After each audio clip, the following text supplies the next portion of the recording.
There are a lot of people who think that sports are just sports. And for a lot of people, that's true. But that's never been the case for me. I grew up down in Nebraska as a pig farmer, so I'm going to take you back to Thanksgiving Day, 1971.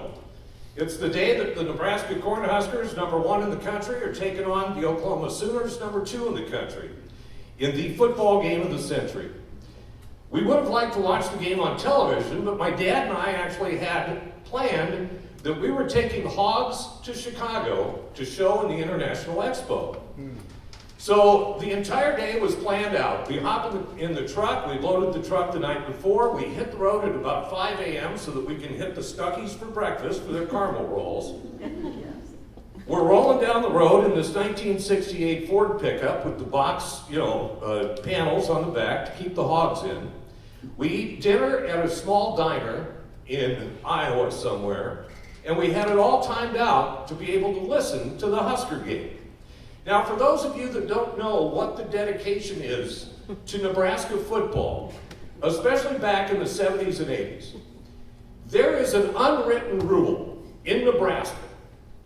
Pray nothing catches fire during a Husker game, because no one is coming to help you.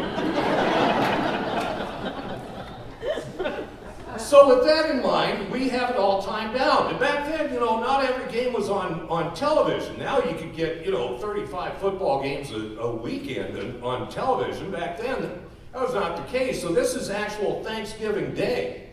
Well, Dad had it all timed out. The good news is we're actually rolling down the road, and the game is taking a little longer. We're listening on KFAB radio, a big blowtorch radio station. My dad and I used to spend an awful lot of time listening to the radio. In the basement of our house, we'd listen to Husker games. I think this is how I became enamored with the idea of being a radio announcer. I've wanted to do it since I was about 9 or 10 years old. Well, we're driving down the road on our way hauling these hogs to Chicago. And all of a sudden, we're driving out of the coverage area. And this is a great game. I mean, it's unbelievable. So we're hearing about every 2 out of 3 words. Now, I love my dad like nobody else. However, sophistication was not usually used to describe my dad. So as we are driving down the road on our way with this load of hogs traveling to Chicago to show them, my dad, since we're running out of coverage, doesn't pick a rest area, doesn't pick an off-ramp. He just pulls to the side of the interstate on Thanksgiving Day so that we can catch the end of this game. Now, of course, we both sit there staring at the radio. Because everyone knows that staring at the radio makes you hear it better.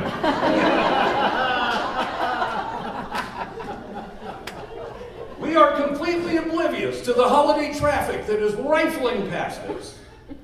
By golly, the Huskers win, 35-31, still considered one of the greatest games in history, and we happily motor down the road. We get to Chicago, and there are 4 things that stand out for me from that weekend. First of all, for those of you that have shown hogs or cattle or sheep, if you haven't, then I need to describe the fact that when you show these, you're against, other competitors, and you want your animal to look the best. If you're showing sheep, you want, the sheep to fluff up. You fluff up the wool. For the cattle, you comb it all out, make them look good. Well, the hogs that we had were black. I am willing to bet that my dad and I that weekend were the first and the last people who have ever stopped into the neighborhood barbershop to buy Afro Sheen.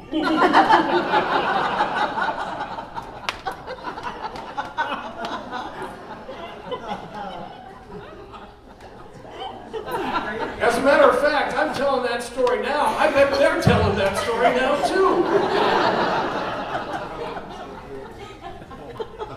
We went to a Chicago Bulls game, my first ever NBA game.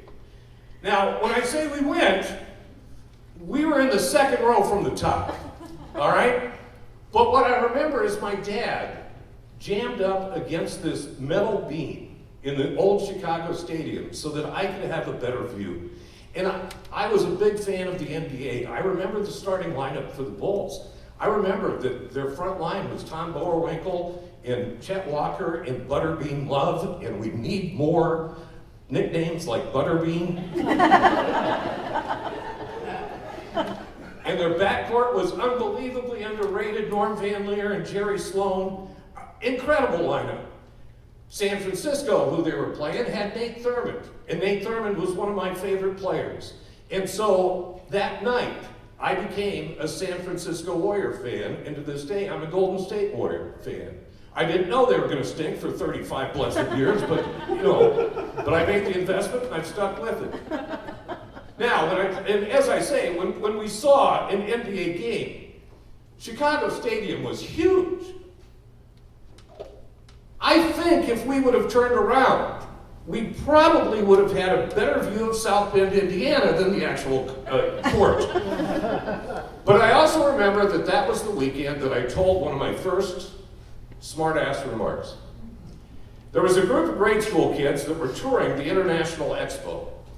And they're coming through, and I'm cleaning up the hogs, feeding and watering them and stuff. And I remember there's this kid, and I'm only, 12 years old at this time, but there's this kid, probably 7 or 8, this group from school. And they asked, how old are the hogs? Well, prime time for showing hogs is when they're about 9 or 10 months old. So I said 9 months, and the kid looked at me and goes, well, how big do they get when they're 20 years old?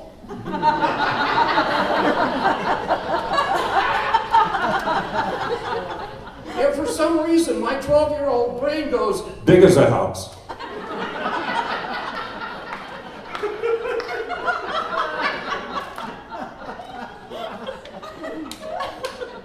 Later on in life, it dawned on me that there was a group of students that went through Chicago public schools that were picturing herds of hogs moving across the plains like a parade of Winnebago trailers.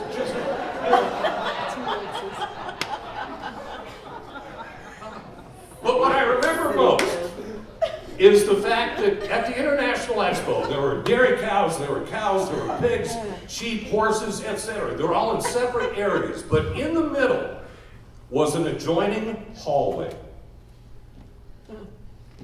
We all know what those 5 or 6 different animals smell like, right? On their own. The cacophony of stench that gathered in that hallway is something I can still smell to this day.